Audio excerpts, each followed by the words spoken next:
Hello there, and welcome to the impzonepod podcast. We are back again to talk about TNA wrestling shenanigans. And today we're obviously talking about the road to Genesis, a fair amount to discuss. Certainly, obviously the main event is there as well. So I think I obviously want to talk about that. Everyone's going to want to be knowing about that because, that's obviously it's always the selling point for a lot of these shows. But one of the things that I want to say first before I get to that is to discuss this, and I'm not 100% sure. I think it is announced now for Genesis, but I think it is at least anyway. If I've got the graphic up here, because I actually put in the graphics afterwards or whatever, I record the audio first. And sometimes they don't have the graphics up, and sometimes they just say, "Oh, yes, it's a future contendership." But Mr. Alexander, what's his name? I'm about to say Josh Alexander. Cedric Alexander won the X Division number one contendership. Bro, what? Leon Slater's already beaten Cedric. So what the frick was this decision? Literally? Unless he's turning heel, I don't see any point in continuing to discuss this at all. There's nothing to talk about if this man is going to challenge Mr. Slater, because they've already faced off in a match. Cedric basically has only won a couple of matches here and there throughout his tenure here in TNA. So I just don't see it. I honestly don't. I was thinking BDE or somebody else was going to win this match. But yeah, I'm not disappointed in some ways because it'll be a fine match or whatever. But fine matches, this is something that came up on the Hardys, or mostly with Matt podcast there that he has, and he said, we need to focus in on the storytelling. Bro, there's no storytelling. Where's the storytelling? And yes, I get it in some ways, whatever. You've just started to tell this story or whatever else it is, so you've got 3 more weeks or whatever it is to try to tell this story. But for me, the story's already over. For me, it's already over because Cedric's not winning. So, unless he's turning heel again, and even then, it's so what? Type thing. So what? Maybe he turns heel afterwards. I don't know, and I don't know. Whatever. Do I care? I don't know, dude. For serious. For real. Not for, haha, funny. No. Whatever. It does not interest me because we've already, as I said, we've already seen the outcome of this, basically. Maybe it's just for the live special. In that case, it might be better, but then who are you going to get Leon to face on the pay-per-view? Unless they actually have somehow wrangled to get AJ or something like that, or he's going to have an open challenge, and then if he's going to have an open challenge, obviously he's winning, because then it'll be against some random NXT person, pretty much, I guess. But whatever. I don't know. Now there is another match that I believe we already kind of knew about coming along, which we'll talk about afterwards. But we will talk about first, at least, the main event, and Mike Santana getting his rematch clause in effect and challenging Frankie Kazarian. Now, I already talked a bit about this somewhat in my spoiler video that I did a while back, a couple days ago. I actually recorded that, I think, like nearly a week before that or whatever it was. But whatever, it didn't go out until like the day before because I don't want to post too many spoilers or too many things like that because I don't think it's fair to post those things, honestly. A lot of the time, but then again, the information is out there, so it's like hard to kind of get away from it. So, like I said before, and I'll have to keep going through it in some way, but of course, a lot of people want to see Santana as the top guy, and that's cool. I would mind seeing Santana in that position with that belt, but I just don't see that he's winning it. I don't see he's winning it. Not at the moment. There's no point, in my opinion, for him to win it at the current time. That just doesn't make any sense for me to say this is what you're going to do, where you're going to go, all those things. So, yep. I don't see the realization in this or whatever. So, yeah. The last thing, we've already discussed it a little bit here and there throughout, talking about JDC retiring, going and facing off against one of his best friends, one of his faction teammates, so to speak, Eddie Edwards. Like I've already said, like JDC, you know, he'll go down swinging, he'll go down fighting, he won't go out quietly into that night, so to speak. But like to me, like dude, he's not winning. Like it doesn't do anything for him to win, so why would he win? Like having a good hard-fought match against Eddie, that doesn't do anything for him per se in some ways, but it does a bit for Eddie and helps Eddie build to a title match down the road against Kazarian. You know, so that's another reason why I feel like this would happen. You've already had JDC being beat by Frankie. Now you get like his teammate to be, you know, in there against him. That maybe Rebellion, maybe seems legit, I guess, roughly. So yeah, maybe, I don't know. But anyway, we'll figure it out. It'll happen at some point this year. Well, next year, technically. Whatever. You know what I mean.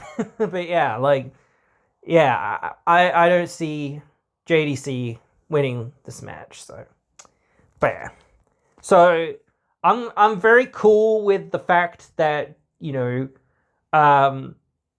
like a couple of these matches are somewhat predictable. Well, most of these matches are somewhat predictable in some ways, but like the one thing that is not so predictable or whatever is where you're going to do this match between Leon and Cedric, because it's already happened. So it's like, well, why build to it on pay-per-view? But then it does feel like if you're going to build to something between the two of them, it's like, you know, like it's time to up the stakes somehow. Like, that's what I mean. That's the only way that I will have some more level of interest beyond, okay, cool, great, so what, you know, type thing, because we've already seen it, so obviously there's not much there to be said, you know, like even if you up the stakes, like, to me, there's still not much there in terms of saying, you know, who's going to win or whatever. I still feel like Leon is the clear winner, and that's the sucky part about the division right now. It does feel like no one else really has anything going for them, and like again, it's like you're playing not hot potato, but you're playing like, you know, what's it called, where you put, I can't remember. You put your left foot in, you put your right foot out, da da da da da da da, and you shake it all about. You know, the hokey pokey. Jeez, couldn't think of it. you're playing this hokey pokey with everybody, like, what's his name, Jason Hotch. He's in the tag teams, he's out of the tag teams, he's in the tag teams, he's out of the tag teams, he's in the tag teams, he's out of the, same thing with Rich Swann and with AJ Francis. He's in the tag teams, he's out of the tag teams, they're in the tag teams, they're out of the tag teams, they're in the tag teams. Like I hope that this is the end of that, and he's out of the tag teams, or he's in the tag teams. And then, in some ways, he'd be a good main eventer, but the problem is he's got to have good opponents to work with and whatnot, I think. You can't stick him in there with people that can't go, because he needs somebody to balance out what he can do, and yeah, whatever. But yeah, a lot of the people there can work. Not, so that's not a huge problem, but it's just, he is better, I find, as being just the tag team guy, because it's a lot less work for him to have to do. He can focus on the promos and whatnot that he's good at, and then doing the big stuff at the end, and that sort of thing. So that's where he sort of excels, I think, and that's fine, again. But people, I think a lot of people's perspective is he's not very good, but it's like, well, yeah, but he doesn't need to be that good. He doesn't, if he was doing everything, then how does somebody else stand out? You know what I mean? He's got to be the guy that doesn't, well, not in that regard, at least.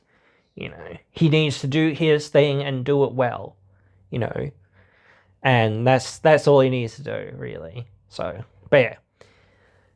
Thus far, these are my thoughts. They might come out with some more stuff soon, so I'll keep my eagle eyes open, but for right now, that's all that we have. And that feels awfully bad, but there are some teasers to some things. I think when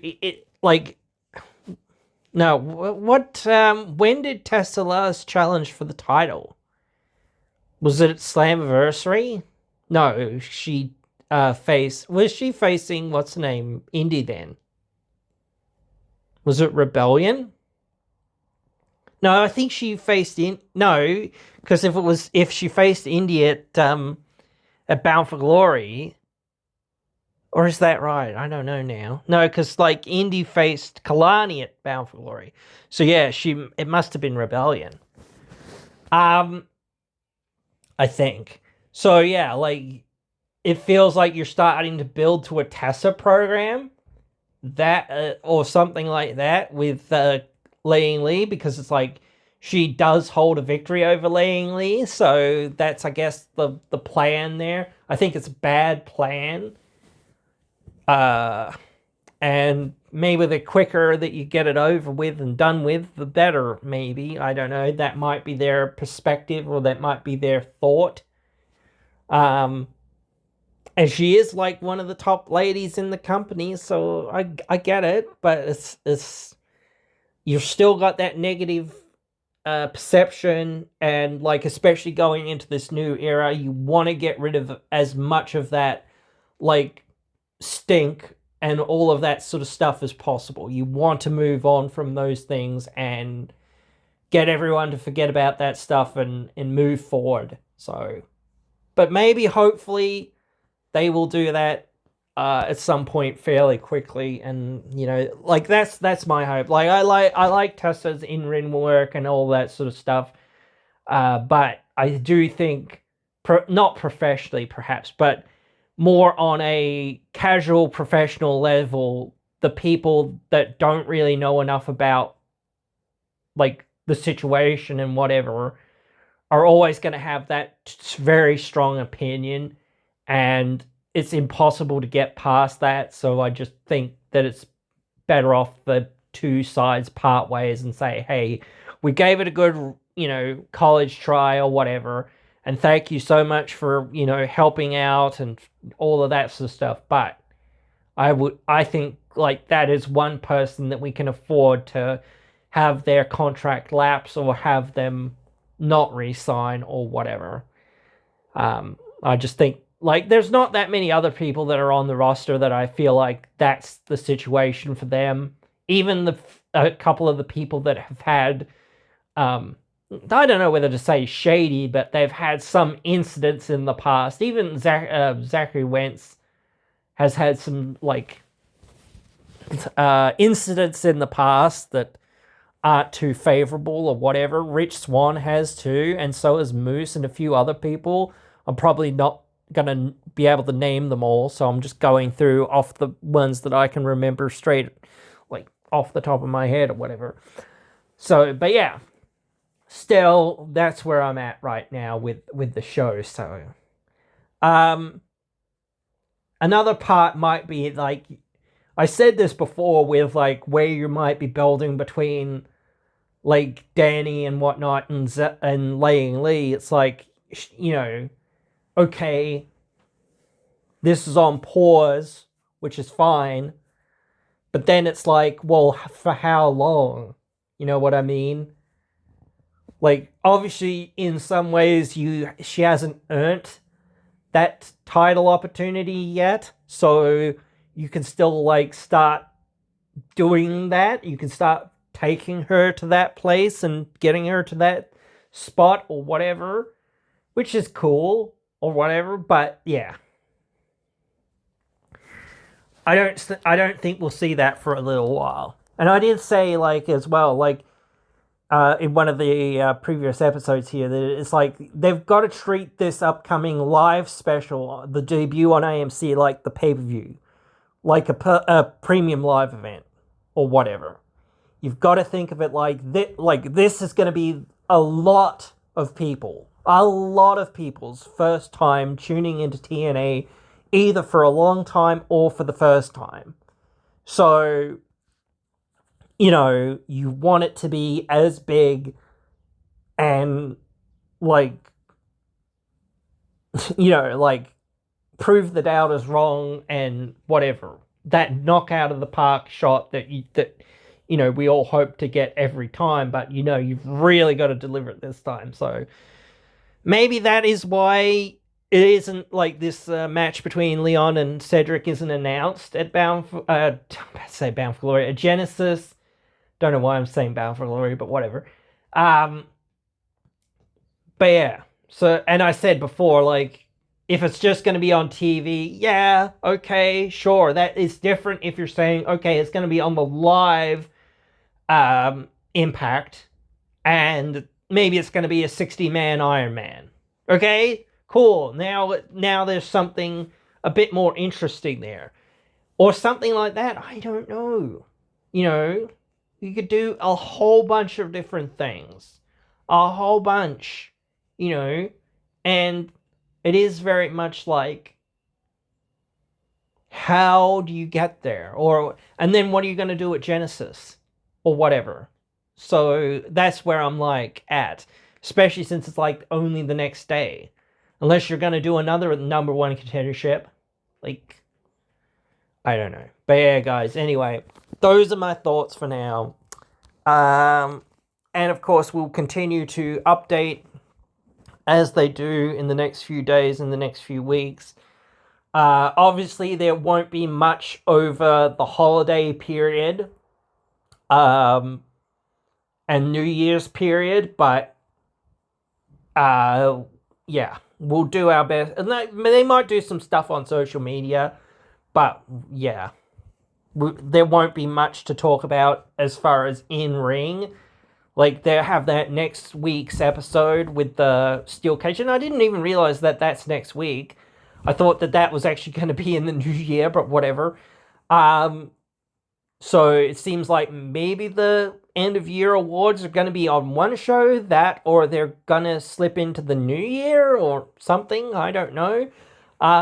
So wait and see. But like, they've definitely at least got one episode as another pre-tape, I think. Maybe two, I'm not sure, but yeah, we'll have to wait and see, because then they've got that live episode. So I kind of want to I don't think they've announced anything for it, but as soon as they do announce something for it, if well, they will have to, I'm assuming, at least the week before, that we'll also be covering that because I feel like we have to treat it like it's a premium live event because again, it is in some ways in that realm of being like, oh yeah, you know, like this is a huge deal, like this is what's going to happen, you know, this is what, you know, I don't know how many people are going to tune in, but it's got to be a fair few people. So yeah, but whatever. Anyway, guys, hope you have enjoyed this one, and hope you guys will join me again in another one.